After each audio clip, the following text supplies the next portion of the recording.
नारायणं नमस्कृत्य नरं चैव नरोत्तमं देवीं सरस्वतीं व्यासं ततो जयमुदीरयेत् मूकं करोति वाचालं पङ्गुं लङ्घयते गिरिं यत्कृपातमहं वन्दे परमानन्दमाधवं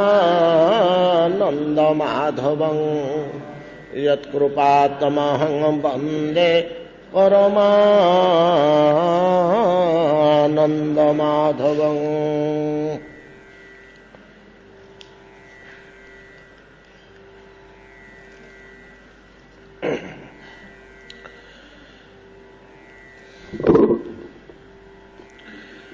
विविध गोपचरणेषु विदग्धो वेणुवाद्य उरुधा निज शिक्षा तब सुत सती जदाधर बिंबे दत्त वेणु अनयत स्वर जाति शवन शस्तदूप धार्य सुरेशा शक्र सर्व परमेष्टि पुरोगा कवय आनत कंधर चित्ता कस्मलं जजु अनिश्चित तत्वा निज पदाब्ज दलयार ध्वज वज्र निरजाकुश विचित्र ललामै ब्रजभुव समयन क्षुरो तो दंग वर्ष धैर्य गति रीडित वेणु ब्रजति तेन वयंस विलास वीक्षणार्पित मनोभव वेगा कुजगतिंगमे तान विदाम कस्बले न कबरं वसनं वा मणिधर क्वचिदागणयन गा मालयादयित गंध तुलस्या प्रणयननुचरस्य कदांशे प्रक्षिपन भुजम अगायत जत्र कणित वेणुरव वंचित चित्ता कृष्णमन्वसत कृष्ण गृहिण्य गुणगणार्णमनुगत्य हरिण्य गोपिका इव विमुक्त गृहासा।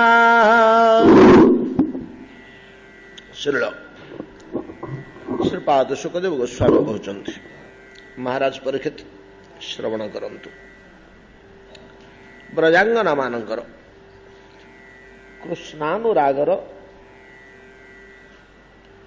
अनुभव वाणी पंचमाधुरीर मध्यरे चरम भगवत माधुरी वंशी माधुरी पांचटी जे भगवत माधुरी विद्यमान रही जो मधुरतारे भगवान जीवर हृदय को आकृष्ट करनी जदि कृष्ण शब्दर यही तात्पर्य करा जाए समस्त हृदय को जे आकर्षण करि पारंते से कृष्ण किभली आकर्षण करती कहा माध्यम आकर्षण करती कि आकर्षणीयता रही आम आलोचना करछे माधुरी गोटे मधुरता न मिले स्वाद न मिले लालसा जात न हेले सुखबोध न हेले जने आकृष्ट हम कहीं कि सुखबोध कि माधुरी लीला नाम रूप माध्यम रे पंचविध माधुरी कथा में आलोचना करछे तन्मध्य जो चरम माधुरी वंशी माधुरी से वंशी माधुरी जदियो समस्तंगर अधिकार नाही वंशी माधुरी रे आमर सनातन धर्मटा रे गोटे बड़ असुविधा होउची अधिकार भेद समस्तंगर सबुथरे अधिकार थाए ना जदियो एटा को आमे आजकल ग्रहण करिया को राजी नुह ये अधिकार भेदटा अनेक सबर से कहीं जीव मु कहीं जीवनी से तो मनीष मुक्त मनीष आम कहूँ आमर अज्ञानता और बाचालता दृष्टि बाचालता न भी अज्ञानता किंतु अधिकार भेदटा नैसर्गिक प्राकृतिक आम तैयारी करदेनु आम सजाड़ी देचु अधिकार भेदटा प्राकृतिक नैसर्गिक स्वयं सृष्ट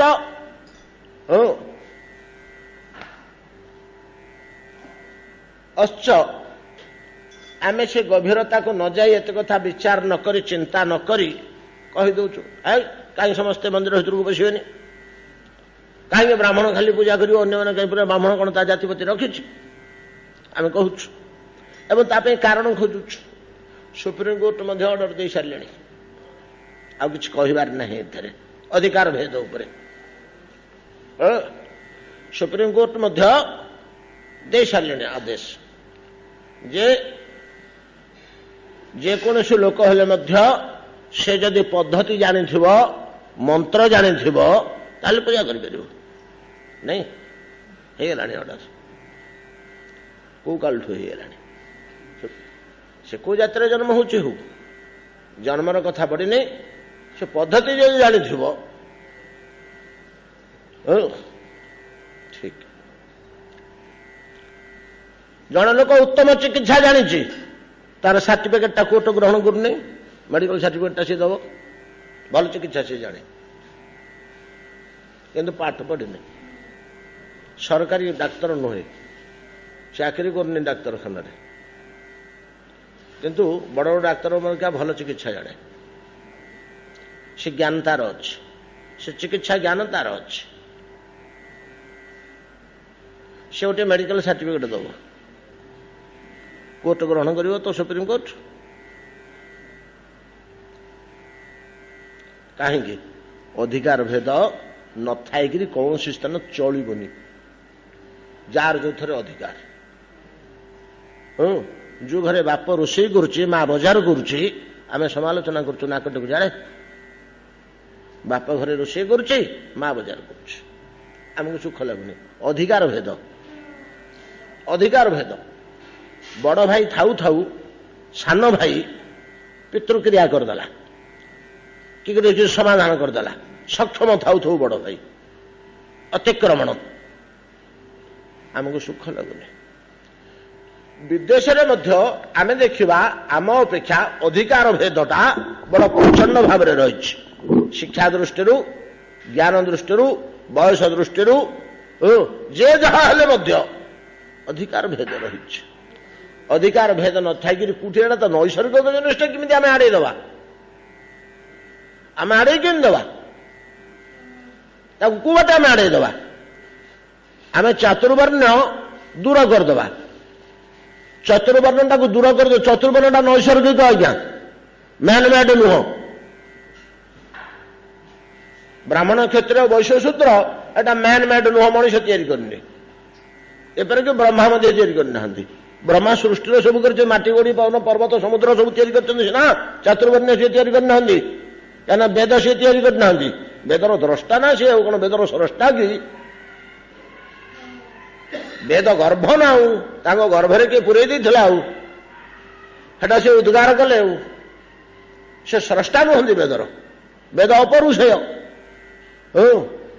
एदम वा अरेश्य महतभूतेश्व निश्वसितम एतत् ऋग्वेद सामवेद यजुर्वेद अथर्वांगिरस इतिहास पुराणंश महतभूत निश्वसितम एतत् भगवान को निश्वास गुड़िक जात मुखर गुड़ाक जात तांको वाणी नहीं कि वेदर संज्ञा जो निरूपण कराला डेफिनेशन निर्णय होला कौन कहला ब्रह्म मुख विनिर्गतम धर्म ज्ञापक शास्त्र वेद ब्रह्म मुख विनिर्गतम भगवान को मुहर बाहर ब्रह्म मुहर बाहर ताको वेद कह जाए एवं कौन से अच्छे ना धर्म कौन अधर्म कौन यहाँ जन दूची धर्म निरूपण कर दूची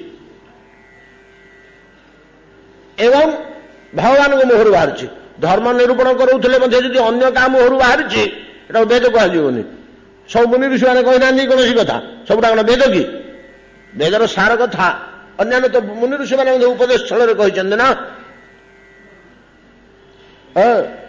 जपरी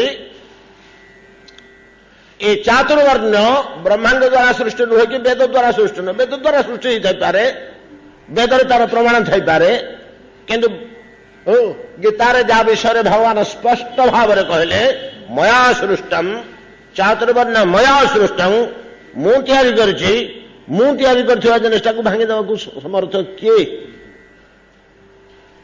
ଏଇଟା ଆମେ ବିଚାର କରୁଛେ। ଆମ ଧର୍ମଗ୍ରନ୍ଥକୁ ସମସ୍ତେ ଗ୍ରହଣ ନ କରିପାରନ୍ତି। ଯୋଉଠି ଭଗବାନ କହୁଛନ୍ତି ମୁଁ କରିଛି, ସେ କରିଥିବା ବସ୍ତୁଟାକୁ ସେ ସିନା ଭାଙ୍ଗିଲେ ଭାଙ୍ଗିବେ, ଆଉ ଜଣେ କେମିତି ଭାଙ୍ଗିଦେବ?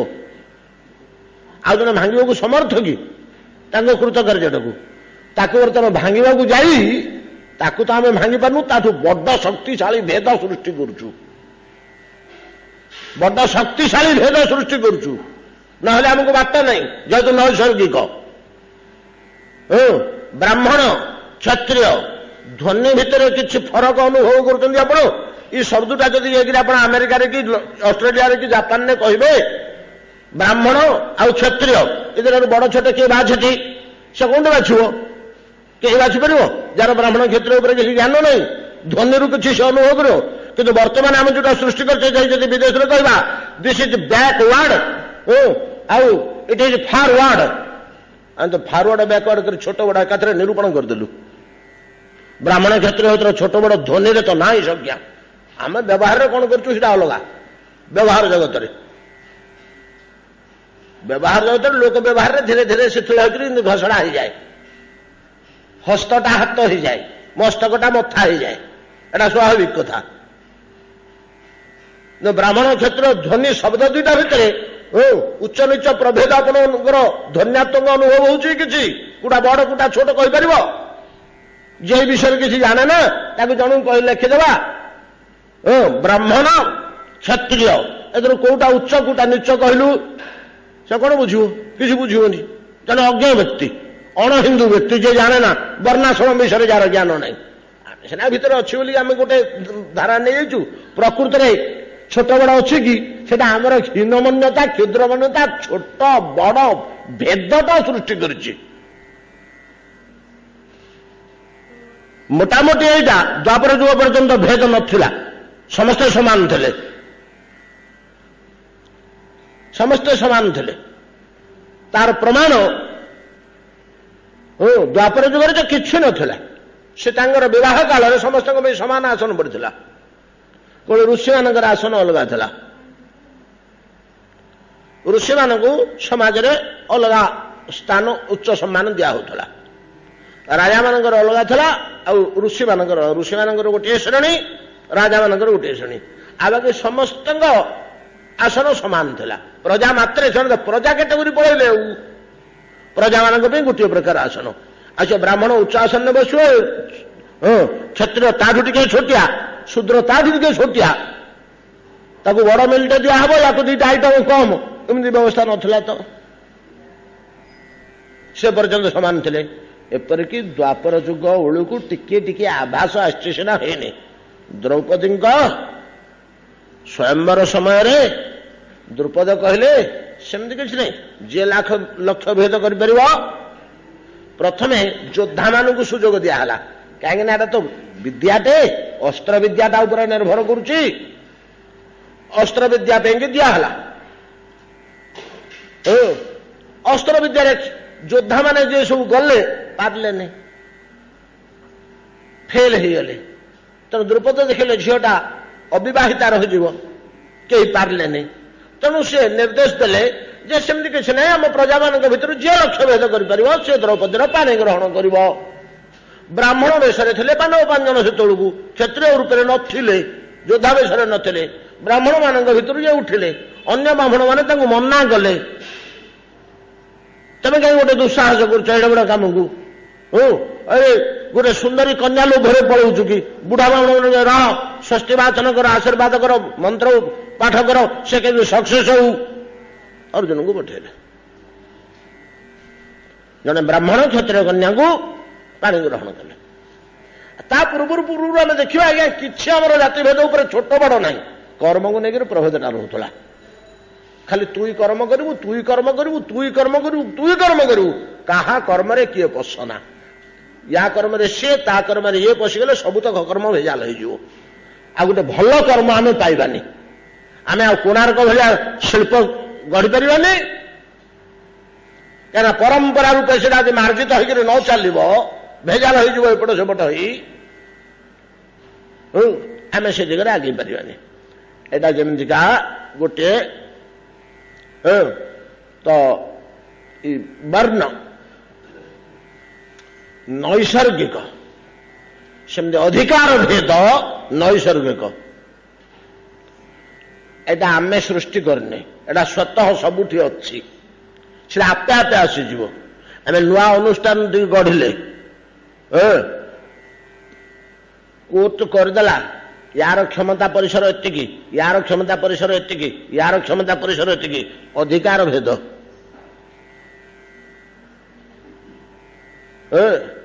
ତ ଆଇନ ପ୍ରଣୟନ ହେଲା, ଇଏ ଏତିକି ଟଙ୍କା ଖର୍ଚ୍ଚ କରିପାରିବେ, ବିଡିଓ ଏତିକି ଖର୍ଚ୍ଚ କରିପାରିବେ, ତହସିଲଦାର ଏତିକି ଖର୍ଚ୍ଚ କରିପାରିବେ, ଚେୟାରମ୍ୟାନ ଏତିକି ଖର୍ଚ୍ଚ କରିପାରିବେ, ପରିସର ବଢାଗଲା, ଅଧିକାର ଭେଦ। ଏମିତି ଆମେ ଚିନ୍ତା କଲେ ପ୍ରତିଟି ମୁହୂର୍ତ୍ତ ପର୍ଯ୍ୟନ୍ତ ଆମ ଘର ଭିତରେ ବି ଆମର କାହାର କଣ ଅଧିକାର ଅଛି, ପୁଅର କେତିକି ଅଧିକାର, ପତ୍ନୀର କେତିକି ଅଧିକାର, ଝିଅର କେତିକି ଅଧିକାର, ଭାଇର କେତିକି ଅଧିକାର, ଅଧିକାରଟାକୁ କେମିତି ଆମେ ଛାଡ଼ି ଦେଇପାରିବା? ଅଧିକାର ଭେଦ ସର୍ବତ୍ର ରହିଛି, ତାକୁ ଆମେ ଉଠେଇ ଦେଇପାରିବା ନାହିଁ। ଯାହା ହଉ ଏତାଦୃଶ ଭାବରେ ଭଜନ ରାଜ୍ୟରେ ମଧ୍ୟ ଆମର ହରିଭଜନ କ୍ଷେତ୍ରରେ ଅଧିକାର ଭେଦ ରହିଛି ଯେ ଆମେ ବଂଶୀ ମାଧୁରୀର ଅଧିକାରୀ ସମସ୍ତେ ହେଇପାରୁନାହୁଁ। ଏଇଠୁ ଆମେ ଇଆଡ଼େ ପଳେଇ ଆସିଥିଲେ। ଏ ପଞ୍ଚବିଧ ମାଧୁରୀରୁ, ଭାଗବତ ମାଧୁରୀରୁ 4ଟା ମାଧୁରୀରେ ପ୍ରାୟ ମୋଟାମୋଟି ସୋସାଇଟିର ଅଧିକାଂଶ ଲୋକଙ୍କର ଅଧିକାର ଅଛି।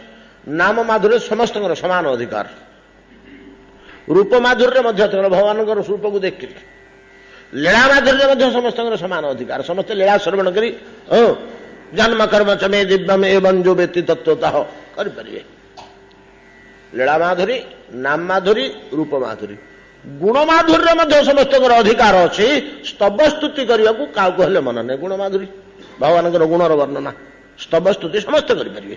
ତୁ ସ୍ତବ କରିପାରିବୁନି, ତୁ ପ୍ରଣାମ କରିପାରିବୁନି, ଏ ବ୍ୟବସ୍ଥା ଅଛି କି ସନାତନ ଧର୍ମରେ? କେବଳ ବଂଶୀ ମାଧୁରୀଟା ଅଲଗା। ବଂଶୀ ମାଧୁରୀଟା କିଛି ବିଶେଷ ତଥ୍ୟ ତାହା ମନରେ କୌଣସି ଅଲଗା ଭାବନା ଜାତ କରିଦେବାର ସମ୍ଭାବନା ଥିବାରୁ ସକଥଂ ଧର୍ମ ସେତୁନାଂ କର୍ତ୍ତା ଅବଗତାଭିରକ୍ଷିତା ପ୍ରତୀପ ଆଚରଣ ବ୍ରହ୍ମଣ ପରଧାରାଭିମର୍ଷଣ ବାକ୍ୟ ବିନ୍ୟାସ କରି ଶ୍ରୀମଦ୍ ଭାଗବତରେ ସୁଖଦେବ ଗୋସ୍ୱାମୀ ସୂଚେଇ ଦେଲେ ଏଟାର ଅଧିକାର ଟିକେ ରହିଛି। ତମେ ଏଇ କୋର୍ସଟା ପାର କରିଦିଅ କି ତାପରେ ଡକ୍ଟରେଟ କରିବାକୁ ଯିବ। ତମେ ଏମଏ ପର୍ଯ୍ୟନ୍ତ ଗଡି ପଳେଇ ଆସ, ତାପରେ ଏମଫିଲ୍ କରିବ। ସେଇଟା ନହେଲା ପର୍ଯ୍ୟନ୍ତ କରିପାରିବନି। ସେଭଳିଆ କିଛି ଅଧିକାର ଭେଦ ରହିଲା, ଯାହାଫଳରେ ବଂଶୀ ମାଧୁରୀର ସମସ୍ତେ ଅଧିକାରୀ ନହେଲେ ମଧ୍ୟ ଶୁଣିବା ପାଇଁ ଭାଗବତ ଲୀଳା ଆକାରରେ ଯଦି ଶ୍ରବଣ କରାଯାଏ, ଆଚରଣ କରିନପାର, ଆଚରଣ କରିବା ମନା। କିନ୍ତୁ ଶ୍ରବଣ ନିମନ୍ତେ ଲୀଳା ଆକାରରେ ଶ୍ରବଣ କରିବା ପାଇଁ କୌଣସି ବାଧା ନାହିଁ। এই ଆଚରଣ ପଦ୍ଧତିର ଅଧିକାରିଣୀ ବ୍ରଜାଙ୍ଗନାଗଣ, ଯାହାଙ୍କୁ ଆମେ ଆମ ଘରର ଝିଅମାନଙ୍କ ଭଳିଆ କଳ୍ପନା କରିଦଉ ଅନେକ ସମୟରେ। କାହିଁକି ନା ଭଗବାନଙ୍କୁ ଆମରି ଭଳିଆ ମଣିଷ ଭଳିଆ ଆମେ ଚିନ୍ତା କରିଦଉ। ପାଠ ପଢିକିରି ଚାକିରି କରି ପଇସା ରୋଜଗାର କରୁଥିଲେ, ନିଜ ପିଲା ଛୁଆଙ୍କ ସ୍ୱାର୍ଥରେ ଲାଗିଥିଲେ। ଆମେ ଯେମିତି ଆମେ ଭଗବାନଙ୍କୁ ସେଇଭଳିଆ ବିଚାର ଦଉ। ଏଥିପାଇଁ ଭଗବାନ ଦୁଃଖ କରିଛନ୍ତି ଟି,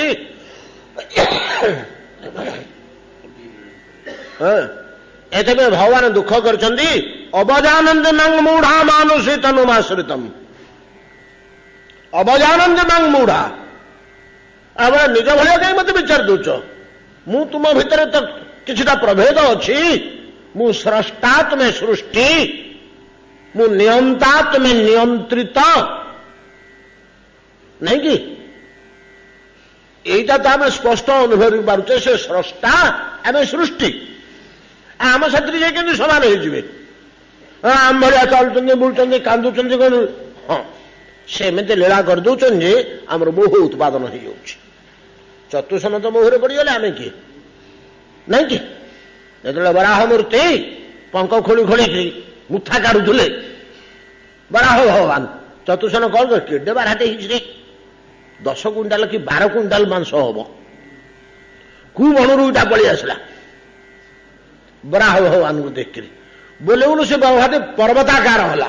ଏଠୁ ଆମର ସନ୍ଦେହ ହେଲା ଏମାନଙ୍କର କଣ ଏମିତି ଫୁଲି ଫୁଲି ଯାଉଛି ବେଳକୁ ବେଳ କେଳେ ବେଳ ବାରା ହେଲାଣି। ଭଗବାନଙ୍କର ପ୍ରିୟ ଭକ୍ତ ଗୁଡ଼ିକ ତ କହିଲେ ମୋ ଲୀଳାରେ ଗୁଡା ମୁଗ୍ଧ ହେଇଗଲେ, ମୋ ଲୀଳାରେ ଗୁଡାକ ମୁଗ୍ଧ ହେଇଗଲେ। ମୁଁ ଯେ ପଙ୍କ ତାଡ଼ିକିରି ମୁଥା ବାହାର କରି ଖାଉଛି, ଆଉ ଘୁଡୁଘୁଡୁ ଶବ୍ଦ କରୁଛି, କାଦୁଅରେ ଗଡୁଛି, ଇଏ ମତେ ଆଉ ଭଗବାନ ବୋଲି ଗ୍ରହଣ କଲେ। ଭଗବାନଙ୍କ ଲୀଳାରେ ମୁଗ୍ଧ ହେଇଯାନ୍ତି ଚତୁର୍ସନଙ୍କ ପର୍ଯ୍ୟନ୍ତ। ୟାଙ୍କୁ କୃପା ନହେଲେ, ମୋ କୃପା ନହେଲେ ଏ ମତେ ଚିହ୍ନି ପାରିବେନି। ଭଗବତ କୃପା ନହେଲେ କେହି ଭଗବାନଙ୍କୁ ଚିହ୍ନି ପାରେ ନା। ଏଇଟା ଗୋଟେ ମଧ୍ୟ ଆମର ସିଦ୍ଧାନ୍ତ ରହିଛି। ତାଙ୍କ କୃପାରେ ହିଁ ତାଙ୍କୁ ଶୋଇ ଯା ନାହିଁ ଦେହି ଯେ ହୁ ଜନାଇ। ଗୋସାଇଁଜୀ ରାମଚରିତ ମାନସରେ ସ୍ପଷ୍ଟ କରି କହିଦେଲେ ଜଗୁ ପେଖନ ତୁମ ଦେਖ ନିହାରା ବିଧି ହରି ଶମ୍ଭୁ ନ ଚାବ ନିହାରା ତେପ ନ ଯା ନାହିଁ ମରମ ତୁହାରା। और तुम्हारे क्यों जाना नहीं हारा, आउ क्यों तुमको जान पकेब सोई जान ही से लोक आपण को जापारे देही देहु जनाई। आपण निज कृपा करी जड़े ही क्या आगे ताहले सी भगवत तत्व भेद करने को समर्थ होए। तपस्या मंत्र जप साधन यज्ञ दान तीर्थ जोग बलरे कहीं भगवान को धरी पारे ना जे पर्यंत तत्कृपा न होइछि। एवडा करू करू जो कृपा होजे से जीव जानी पारे। एवडा तो करी प्रचुर गलानी कृपा हैनी। भागवत स्वरूप भागवत महिमा जानी हेब नाही, जानी हेब नाही। कृपार आवश्यक। बराह भगवान कौन कले ना पंकरू उठिक ठिया हेले गुड़ गुड़क आड़ू साड़ू चाहले कषिक देहटा को झाड़ी देले। पंकरू उठिले जंतु जंतुड़ा देह झाड़ी हूँ पंक छिटा गुड़ाक आसिक छिटिक पड़ा क्या देहरे चतुर्सन कहता लुगापड़ा लुगापड़ा तना कौपनी खंड खंड पिंधिले पंक गुड़ा बोली पोछि पाचिले से पंक टिक पड़गला दिव्य ज्ञान बसीगला। बराह भगवान आउ कौन चंदन होता ना आउ डालमा होता प्रसाद जगन्नाथ सीना डालमा प्रसाद रामकर कि कृष्णकर चंदन प्रसाद आ बराह प्रभु ठाकुर आउ कि प्रसाद हम पंक प्रसाद हेले प्रसाद वस्तुटा सीना पंक भर प्रसाद तो शरीर छिटिक आसे ज्ञान आसला। एतादृश भगवत लीलारे मुग्ध होई अनेक समय मनुष्य ईश्वर बोली अनुभव करि पारे ना। कान हजारे शुणुले जमी बापा हजारे थर कहते क्रिकेट खेले ना क्रिकेट खेले ना आमे कान 10 थर शुणिले क्रिकेटर मोह पुत्र छाड़ी पारुनी। आमे हजारे थर कान शुणिक कृष्ण भगवान राम भगवान जगन्नाथ भगवान नृसिंह भगवान हजारे थर कान शुणिले लीला देखिए मुग्ध हो जाऊँ। आम साधारण मनुष्य भाया बोध हो जाती। एथर भगवान टे दुख करुँच एथर भगवान टे दुख कर मो लीलार मुग्ध हेले तुम्हें निजक ये तैयारी कर गढ़ जो थे मत साधारण मनुष्य बोली चित्रण कर ना। आम कहलु आपण तो नहांती बोली आम प्रमाण करदेबू कौटी इतिहास अच्छे ना विज्ञान अच्छी मनीष कौन आप तो मोटू नहांती ना नहीं आम प्रमाण करने प्रयास कर नहांती बोली ये अवस्था आमर आसलानी। अतएव भगवत लीलारे विमुग्ध जीव ईश्वर को अनेक समय साधारण मानव तुल्य अनुभव कर पकाए तेणु दोष देखे से भगवान कहते अवजानती मत अवज्ञा करुँच। कौन अवज्ञा मनुष्य ज्ञान करवा ईश्वर को अवज्ञा ईश्वर को जीव ज्ञान करवा परमात्मा को आत्मा ज्ञान करवा तार अवज्ञा तार अपमान एटा निज मुहरे कहते। तो ब्रजांगनागण प्रकृत आम घर झील भाया नुहंती ठीक जेपरी कृष्ण मनुष्य विशेष नुहंती। कृष्ण मनुष्य नुहंती कृष्ण मनुष्य होते 7 वर्षर बालक केमी काणी आंगुठी धरी छिड़ा होता एटा कि मनुष्य गुरुत कृष्ण मनुष्य होते ब्रजांगनागण जदि घर झील होते 8 वर्षर बालक को कहीं रात्रि सारा कि भाया उपभोग करते रूप आचरण स्वभाव को नहीं ब्रजांगना मानकर से नारी रूपिणी कहुई सीना जेहेतु से शक्ति स्वरूपिणी शक्तिटा स्त्रीलिंगात्मिका आम जमी पार्वती लक्ष्मी दुर्गा सरस्वती ब्राह्मी एमान सबू इंद्राणी एमान सबू नारी स्वरूप दौचे चित्र दौचे शाढ़ी पिंधौचे अलंकार पिंधौचे बेणी बांधुचे किंतुटा मानुष की आम तो मनुष्य लोकर अच्छे ना मनुष्य लोकर ढंगरे न देखेले आम फिल कर बुझी पारानी तेणु मनुष्य लोकर ढंगरे देखा जाउछि एतादृश ब्रजांगनागण भगवान सर्वोत्तम भक्त भक्तिर एपरि एक साधनार एपरि एक स्तर को गले जे से जीवत्व परिहार हो गला जीव हेले सीना रमणी की पुरुष कह जीवत्व जो ऊर्ध्व को पड़ेगा जीव सत्ता जो ऊर्ध्व को उठीगला मुनि ऋषि सत्ता पर्यंत जीव सत्ता अच्छी ब्रह्मा शिव सत्ता पर्यंत जीव सत्ता अच्छी ता उपर को उठीगले जीव सत्ता जो उठी ना कौन कह से ना पुरुष ना रमणी शक्ति विशेष तत्व विशेष सत्ता विशेष सत्ता विशेष किंतु आम सत्ता विशेष बोले आम किसी बुझिपारूनी आम गोटे इमाजिनारी जिनिस दरकार जे केमिति आम सत्ता बोले ये अलग अलग अनुभव करूँ अतएव से शक्ति विशेष आ सत्ता विशेष होते स्वभाव आदि भागवत अनुगत जेपरी संसार रे दाम्पत्य जीवन रे पत्नी पति निकट में अनुगता तद्रूप भावधारा भगवान प्रति से नारी स्वरूप चित्रण करागला से माने आज बंशीनादरे विह्वलिता है कृष्णंकर वनगमन रे कृष्णंग अदर्शन रे मर्माहत प्राणा विरह आतुरा विदगधा विधुरा अवस्था वेणुनाद शुणी विह्वलिता होती कृष्ण कृष्ण बोली नाचुंट कृष्ण कृष्ण बोली नाचुंट गाँव पागल नहीं जाती परस्पर भितर आलाप आलोचना संबंध में कहते मणिधर क्वचित अगणयन गा मालया दयित गंध तुलस्या प्रणयनुचरस्य कदांशे प्रक्षिपन भोजम अगायत जत्र आलोचना कर विषय काली जत्र जेते बेले वेणु अगायत वेणु गान कर दौरान केमिति भंगी वेणु गान कर मन पकातु 2 दिन आम आलोचना कर त्रिभंग ठाणी चलुंट त्रिभंग ठाणी हेले गतिटा हूँ गजेन्द्र गमन मत्त हस्ती तुल्य गति गजगति नहीं कि वृष्ण कहते पूर्व वैश्व धूर्य गति गजेन्द्र गति त्रिभंग ठाणी गलारे तुलसी दाम दोहलुची वेणु बादन करुचंती मत्ता गर्भ चली मल्ल भलिया चलुचंती वन्यवेश सज्जित होती एवं कफोणी बाहुटी सांगर कांधरे थुआ होती वेणु बजाउछंती मालाटी इधि गली ओहली वृद्धांगुष्ठी में मालाटी लटकी से भी दोहलुची एवं वनमाला भी दोहलुची तुलसी माला भी दोहलुची गलारे जाऊ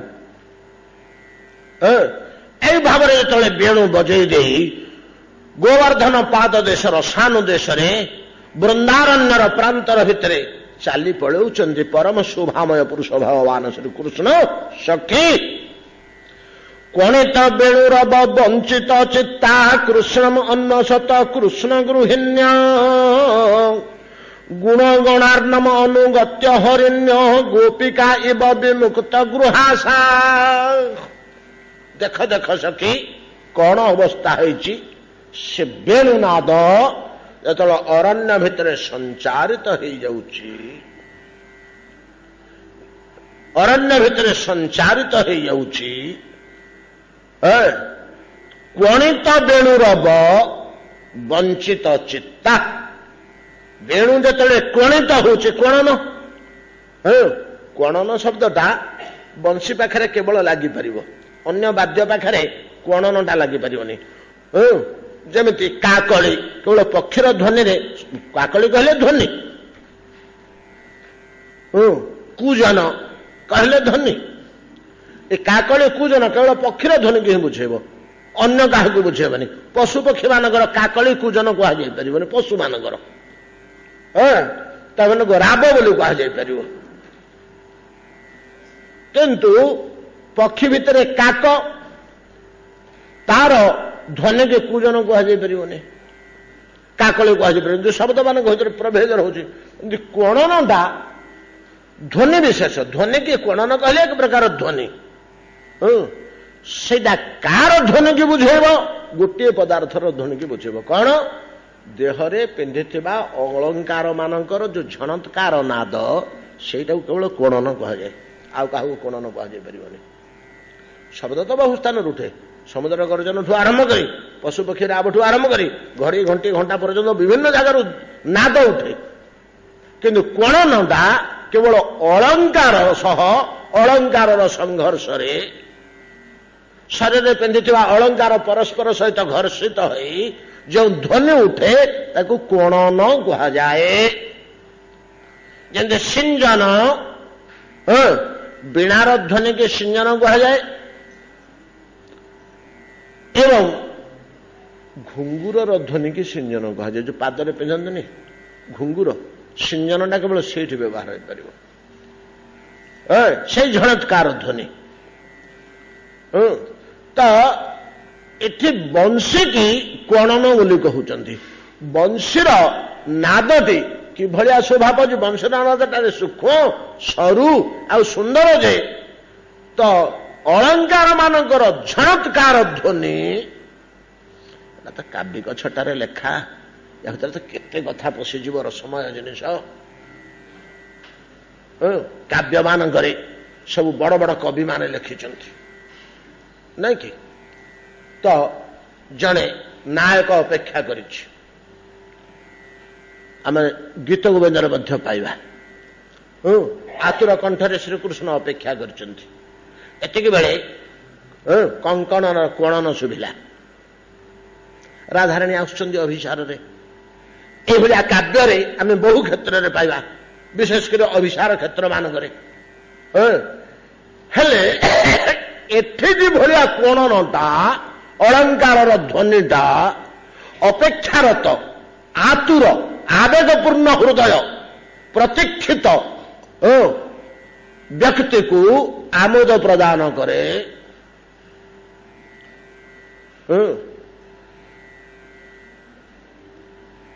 ଶ୍ଲୋକ ଗୁଡାକ ମନେ ପଡୁନି, ସେଗୁଡା ତ ବେଶୀ ଚର୍ଚ୍ଚା ହୁଏ ନା। ବୃନ୍ଦାରଣ୍ୟ ପ୍ରତିଦ୍ୱାରେ ଦ୍ୱାରି ରାଧା ଦୃଷ୍ଟ୍ୱା ହୃଷ୍ଟ୍ୱା ମଧୁର ମୁରଜ ବାଦୟନ ମନ୍ଦ ମନ୍ଦମ। ଏଟା ଗୀତ ଗୋବିନ୍ଦର ଭିତର ପଦ ଗୁଡାକ।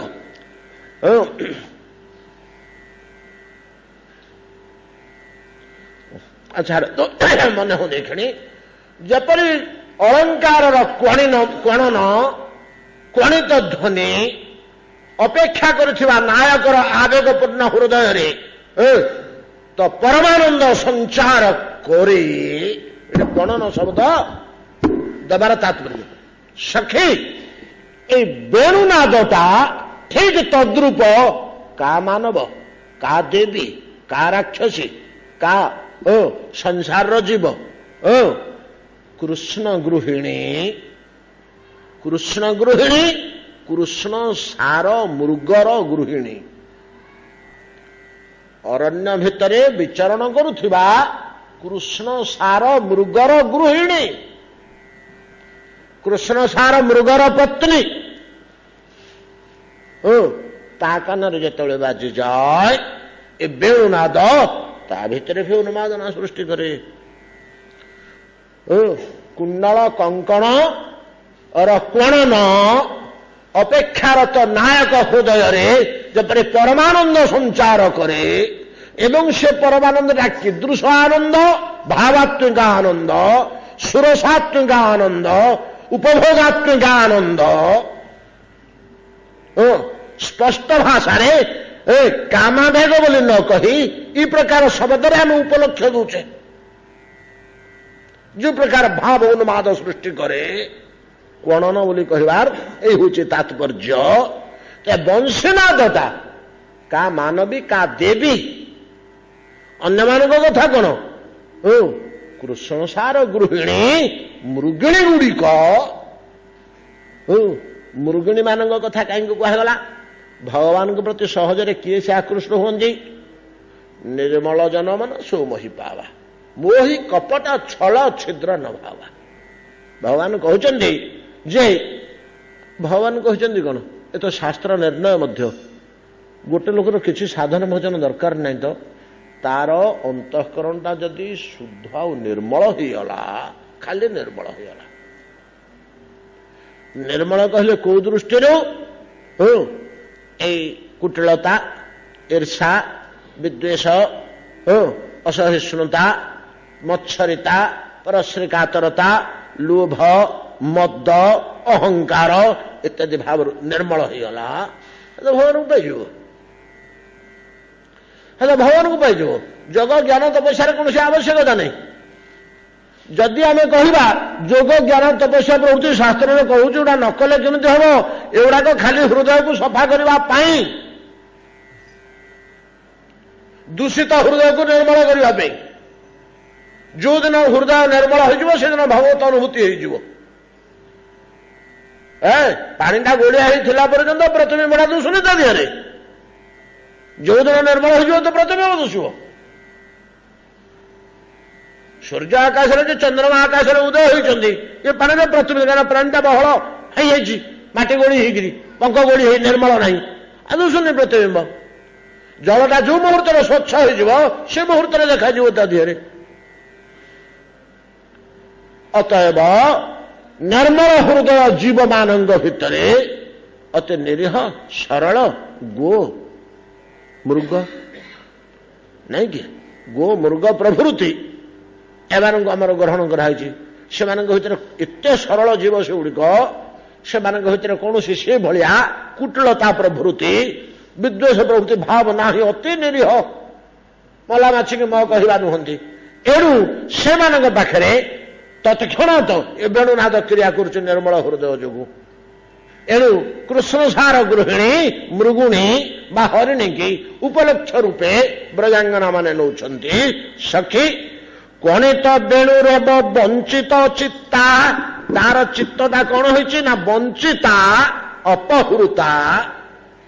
ବେଣୁନାଦର କ୍ୱଣନ ରବ, ବେଣୁ କ୍ୱଣନ ତ କୃଷ୍ଣ ସାର ଗୃହିଣୀ, କୃଷ୍ଣ ସାର ମୃଗର ଗୃହିଣୀ ଅର୍ଥାତ ହରିଣୀ।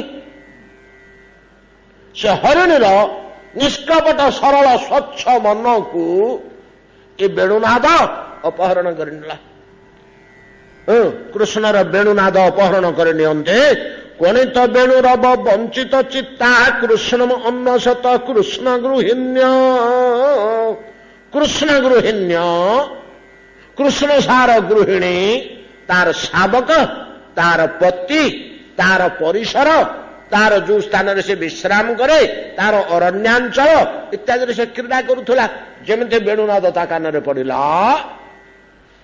ସେ ସମସ୍ତ ପରିତ୍ୟାଗ କରି ଆଜି ସେ କଣ? କୃଷ୍ଣମ ଅନ୍ନସତ, କୃଷ୍ଣ ଅନୁ ଆସନ, ଆସନ ସ୍ଥିବା, ଅନୁ ସମୀପବର୍ତ୍ତୀ ନିକଟରେ, ତ କୃଷ୍ଣଙ୍କ ନିକଟକୁ ଦୌଡ଼ିକିରି ପଳେଇ ଆସିଲା।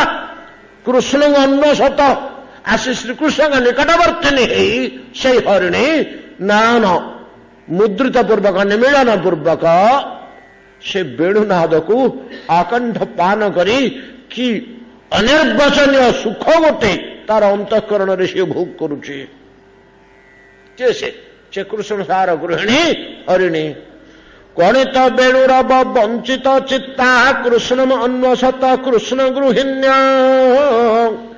गुणगणार्णम अनुगत्य हरिण्य सखी पाखक जो पड़ी आसला दूररू तो आकृष्ट होला वेणुनादरे पाखक जो पड़ी आसी देखीदेला अनंत गुणर आकर अनंत गुणर आकर निकट जो नयन खोलिक देखी दिए दूररू केवल बंशीध्वनि सीना आकृष्ट ही आसला आकर्षण कर आनला वेणुनाद निकटवर्ती जो निकटवर्तिनी होगला हरिणी कृष्ण निकटवर्तिनी होगला से कौन देखला ना गुण गणार्न बंशीनाद टाणी हो आसला पाखक आसिक देखला कि गुण को गुणर अभाव अच्छी कि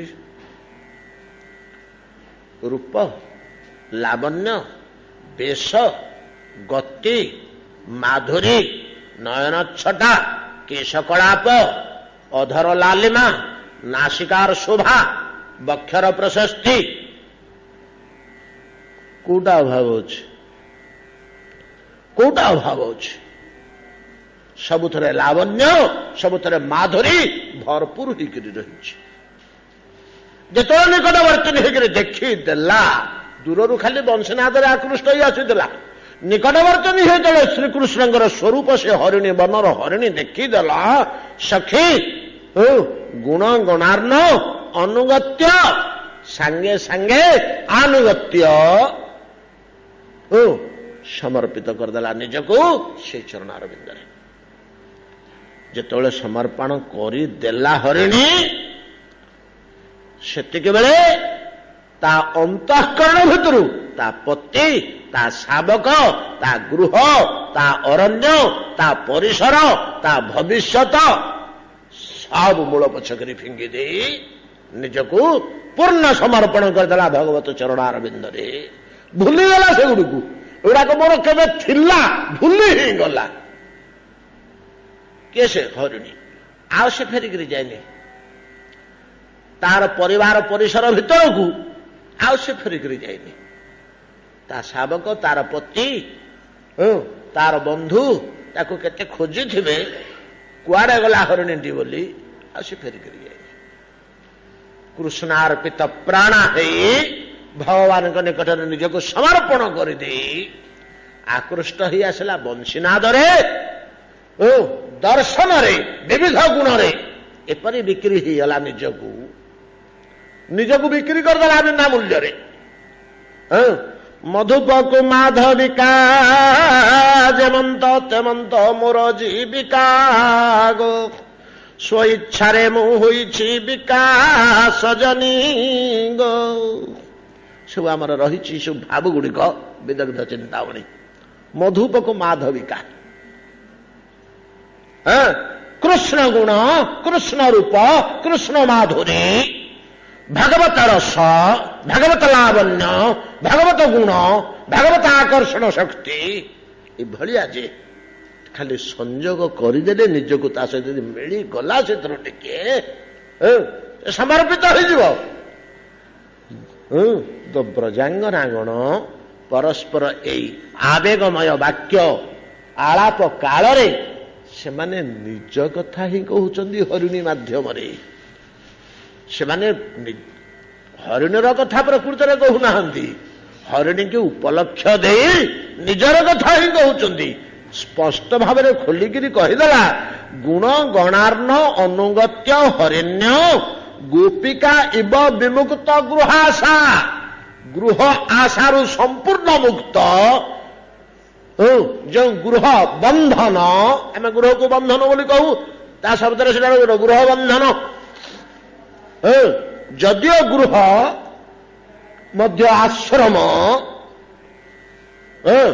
गृहस्थाश्रम बोली कहू किंतु आश्रम रूपे तार स्वरूप आमे देखि पारुनु कि करि पारुनु पालन करि पारुनु ताकु आश्रम रूपे आमे सजै पारुनु बरं सेटा हमर बंधनर कारण हो जाउछि साधारण मनुष्य मानक पे से मुक्ति प्रदायक आश्रम को ढेउछि बरं बंधनर कारण हो जाउछि तेणु जो गृह बंधन या त्याग करने सहज हो नहीं या त्याग करने सहज हो नहीं